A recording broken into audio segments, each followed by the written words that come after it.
How you doing today, Brother Cliff? I'm doing okay. How's it going with you? Pretty good. So today we're gonna be talking about a lot again. It's uh, it's a normal week in America because it seems like every week in Black America we have something else that's happening. So I was checking out Tariq Nasheed's show. He had a show on last night, but I checked it out early this morning. Great guy. And he was talking about the late Stephon Clark's brother, who was jumping around on TV and kind of acting all crazy. So apparently he got locked up for whatever reason, I'm not sure, but his bill is set at $1 million. The bail? The bill is set at that amount. I don't know what he really did, but it's, what's your take on that? Well, I don't know either. This is news to me. However, with all of the shenanigans, are we saying it's going to take 10% of that is $100,000 to keep him inside, locked up somewhere since Crump, and apparently no one else can talk any sense into him. He's been a detriment to his brother's legacy, trial, and everything else. Even though Crump is only there to get a check, Crump does nothing anyway. Hadn't said anything. I haven't heard Crump's name mentioned about the brothers' shenanigans since he started all of that. So maybe this is what it takes to get him to sit down and shut up.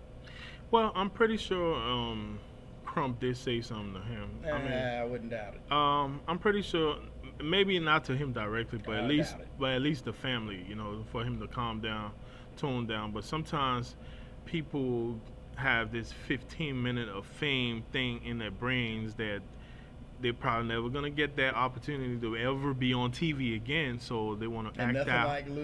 Nothing like using your brother's murder, if you will. Right. If you shot him unarmed, only a cell phone. Right. He was reaching for a cell phone. Nothing to use this opportunity for that.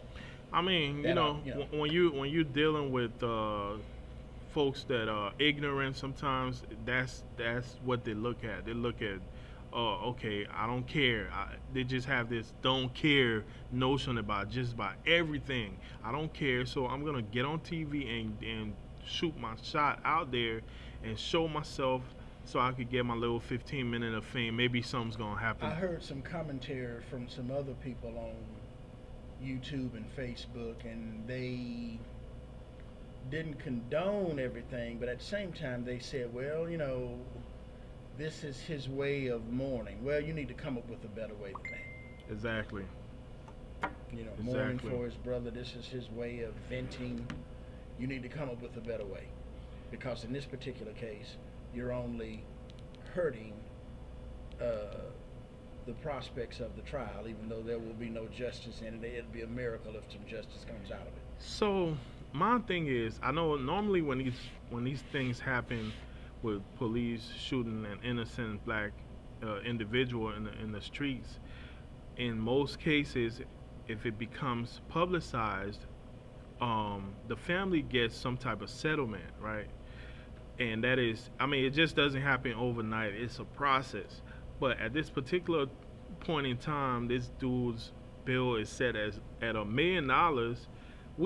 His family doesn't even know what they're gonna get. So he could even stay in jail for a very long time if the city decides not to even give a good payoff. You understand where I'm going? Again, it's all on this guy. But of course, everything we're talking about, he obviously hadn't thought about any of this, right? Among other things. Yeah, and he was also in a store. I think I remember showing you that video, jumping around with money, flashing the money, or using it as a cell phone to his ears and all this nonsense. Again, the guy is just off kilter. Yeah. Off kilter. But we're not gonna spend so much time on him. So let's jump right into the next thing, and it's been a big hoopla about the Starbucks controversy, where you had two brothers at Starbucks, and basically, I don't think they were buying anything, but they were waiting on another person. They were real estate agents waiting on. There are a couple of interesting dynamics as of today, if not yesterday. Okay. With, first of all, if I understand everything correctly, they were professional real estate agents, and they were waiting on someone else for a business meeting. Everybody in the world knows, as even one of the persons on the Today Show pointed out. Right. They went in there with a couple of minutes. Everybody knows people stay in Starbucks for hours on end before they even order anything and anything else. But anyway, coming from that standpoint,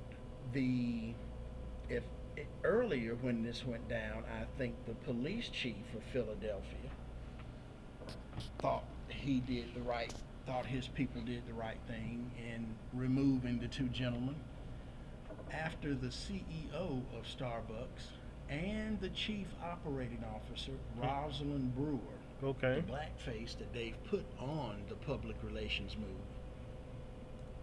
The entire C-suite, which is their corporate, according to Miss Brewer, all of them came from Seattle to see the two men face to face, and the CEO Right. basically apologized to the men, said it was wrong. Now the police chief, from what I understand, is apologizing and changing his tune. The big thing I see with all of this, and we don't have time to get into it in great detail, but these little, you give Starbucks kudos, Okay. but so many things like this, when they do happen, Black America gets into what I call their kumbaya moment, and all of a sudden everything is well again, which I understand, despite their best efforts of extending their olive branch, people in Philadelphia are still protesting Starbucks, because this is a situation that's bigger than Starbucks. It goes on everywhere, but this may be the first time in a long time we've seen somebody at this level come out and say it was wrong, we apologize, and I understand the manager who called the police is no longer working with them. So. Well, there was another case with another Starbucks somewhere that I seen a video for, and I'm gonna have to watch it again to know exactly where, but it might have happened yesterday, just yesterday, in a very similar situation. I mean, this black dude was trying to use the restroom, and they wouldn't allow it. Like, are you buying anything? He's like, no, but I want to use the restroom, and they didn't really allow him to use the restroom. And then this white guy came out of the restroom. He asked him, did you buy anything? The white guy said, no, I didn't purchase anything. And he said, well, they wouldn't even allow me to use the restroom, and they were, I think, calling the cops on him as well. So these things are happening repeatedly. After the statements that the CEO of Starbucks made, along with the chief operating officer, who was really, Brewer is just really doing a good tap dance job. It's interesting to see how all of that's going to play out. And Starbucks is a meeting place. It's somewhere people meet all the time. So it's not like it's a surprising thing for people to go there and wait for hours to meet someone.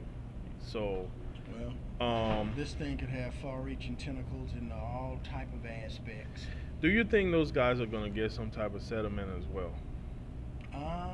Like monetary settlement? Maybe some things, there are a lot of things that could be discussed under the table. Right. And behind the scenes, they do have a lawyer, and listening to the interview on the Today Show, right, they the two black guys, haven't assessed or come to that as yet. If they may not ever come to it, they do want to be a part of the process with Starbucks, so they actually may go out to Seattle, have some training, and all of this. Now, as far as I'm concerned, this has been part of America for decades. But there's no training needed. There's none of this. Wrong is wrong. Right. If racist people and race soldiers choose to do these things, they will continue to do it.